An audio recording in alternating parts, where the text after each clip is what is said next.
MEP's top 7, week 13. 3-4 last week.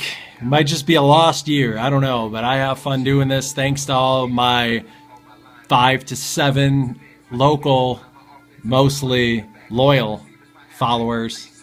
On to the picks. See how we can do this week. Number 7 pick of the week. Taking the potatoes. Yes, the Vandals from Idaho. Getting 57.5, headed to Tallahassee. Why? Florida State has absolutely no chance of losing this game, so why risk injury? You got the Gators next week. I know the Gators are down, but you're going to want to be 100% healthy. James Winston's going to be too worried about getting accused of rape or whatever he's got. So I think Idaho kicks a field goal. Florida State calls off the dogs, and Idaho covers this one barely. Number 6 pick, we're taking San Jose State and David Fales. Listen to that name in next year's April NFL draft, or is it May? But covering 2 versus Navy. Navy having to go cross country and play on a Friday night, I don't like that at all. I think San Jose State will just simply outscore them and have no issues with the middies. Number 5, our boy, Johnny Football, heading to Baton Rouge, take on another MEP's favorite, the Hat.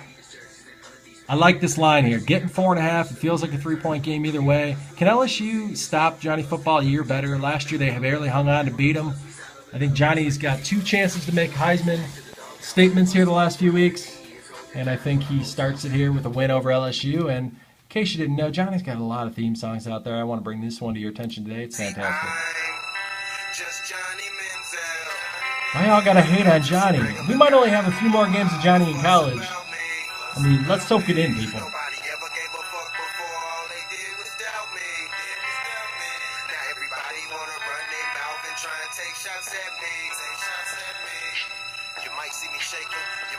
I like it. I like Johnny Football getting 4.5 at LSU.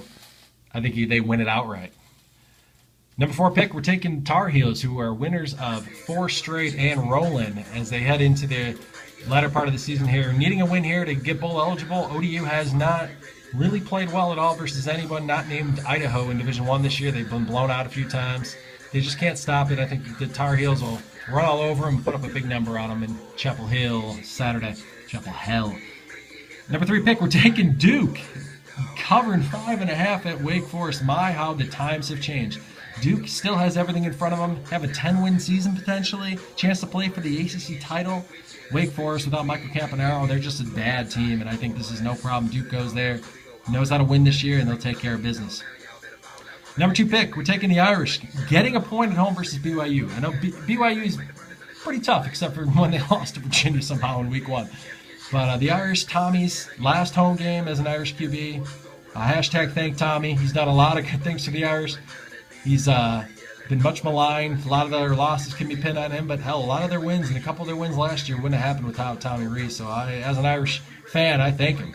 And I think he'll go out on a big note here. I think with the week off, get some of their D linemen healthy, I think the Irish win their 8th game of the year and take out the Mormons. Number 1 pick, we got the NIU boys in the background listening, and here we go again. It's NIU and Toledo for the MAC West. Would we want it any other way? I mean, we remember through the years plenty of heartbreak when it comes to Toledo. They've cost us many of MAC West titles. We were there for this. 2 for the Rockets, 33 making. If it makes that much difference. Ball now back at Toledo's 40-yard line. Gradkowski out of the gun, gets a snap. Throws it deep over the middle. It's got to be a wide Nobody. Boogie, where were you? 30, 20, 50, 10. 3rd and 33. After sitting in the rain, after getting there in the Guider's old big gay elephant car, breaking down, spitting cocaine out it was just bad. But I was also there in 05 freezing my ass off when we had this happen.